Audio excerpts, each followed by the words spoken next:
Hi friends, welcome to my channel. ಇವತ್ತೊಂದು ಬೇಳೆ ಒಬ್ಬಟ್ಟು ಮಾಡುವ. ಬೇಳೆ ಒಬ್ಬಟ್ಟು ಮಾಡೋದಕ್ಕೆ ನಾನಿಲ್ಲಿ 1 kg ಬೇಳೆ ತೊಗೊಂಡಿದ್ದೀನಿ. ಕಡಲೆಬೇಳೆ ತೊಗೊಂಡಿದ್ದೀನಿ ನಾನು. ಇದನ್ನು ಚೆನ್ನಾಗಿ ಕ್ಲೀನ್ ಮಾಡಿ ತೊಳೆದು ಅದು ನೀರು ಹಾಕಿ ಕುಕ್ಕರಲ್ಲಿ 2 ವಿಸಿಲ್ ಕೂಗಿಸ್ಕೊಂಡಿದ್ದೀನಿ. ಈ ಕಡೆ ಕನಕಕ್ಕೆ ರೆಡಿ ಮಾಡಿಕೊಳ್ಳುವ.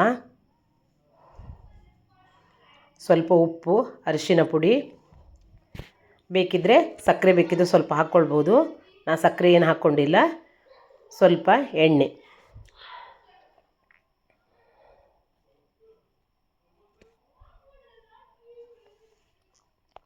ಮೈದಾ ಹಿಟ್ಟು ಹಾಕ್ಕೊಂಡು ಚೆನ್ನಾಗಿ ಮಿಕ್ಸ್ ಮಾಡಿ ಕಲಿಸ್ಕೊಳ್ಳುವ.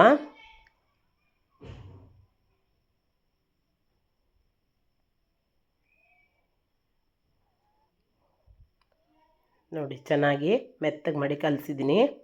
ಇದನ್ನು ಒಂದು ಅರ್ಧ ಗಂಟೆ ಎತ್ತಿಟ್ಕೊಳ್ಳುವ.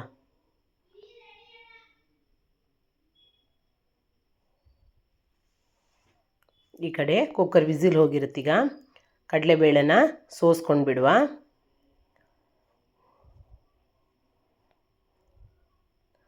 ನೋಡಿ, ಚೆನ್ನಾಗಿ ಬೆಂದಿದೆ.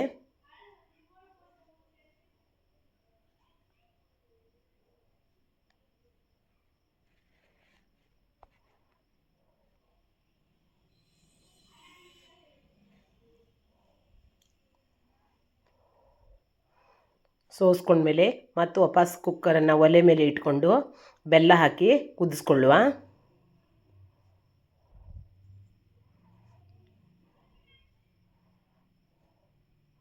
ಈ ಕಡೆ ಬೆಲ್ಲನ ಕುಟ್ಟಿ ಪುಡಿ ಮಾಡಿ ಇಟ್ಕೊಂಡಿದ್ದೀನಿ.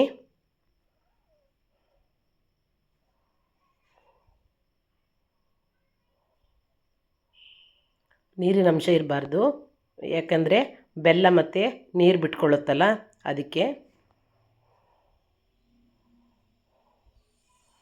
ನೋಡಿ, ನಾನು 1 kg ಕಡಲೆಬೇಳೆಗೆ 1 kg ಬೆಲ್ಲನೇ ತೊಗೊಂಡಿದ್ದೀನಿ.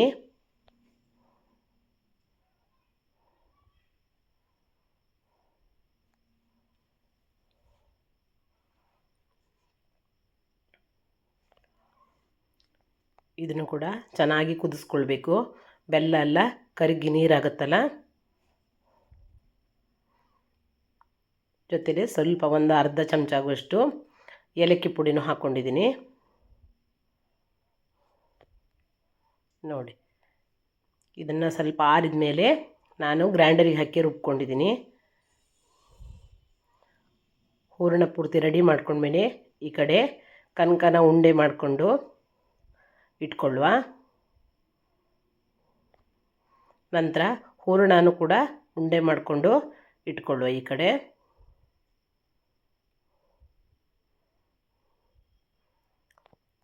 ಒಂದು ಕವರು, ಪ್ಲಾಸ್ಟಿಕ್ ಕವರು ತಗೊಂಡು ಚೆನ್ನಾಗಿ ಎಣ್ಣೆ ಹಚ್ಕೊಂಡು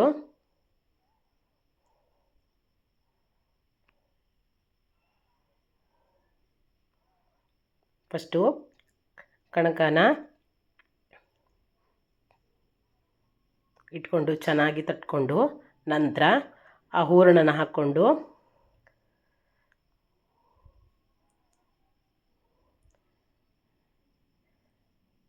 ಈ ಥರ ಒಳಗಡೆ ಹಾಕಿ ಇಟ್ಕೊಂಡು ನಂತರ ಅದನ್ನು ತಟ್ಕೊಳ್ಳುವ.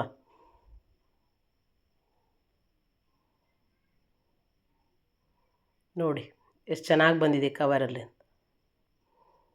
ಎಷ್ಟು ತೆಳುವಾಗಿ ಒಬ್ಬಟ್ಟು ಬಂದಿದೆ ಅಂತ. ಇದನ್ನು ಒಂದು ಒಲೆ ಮೇಲೆ ದೋಸೆ ತವ ಇಟ್ಕೊಂಡು 2 ಕಡೆ ಚೆನ್ನಾಗಿ ಬೇಯಿಸ್ಕೊಳ್ಳುವ. ನೋಡಿ, ಚೆನ್ನಾಗಿ ಬಿಸಿ ಬಿಸಿಯಾಗಿರೋ ಒಬ್ಬಟ್ಟು ರೆಡಿಯಾಗಿದೆ.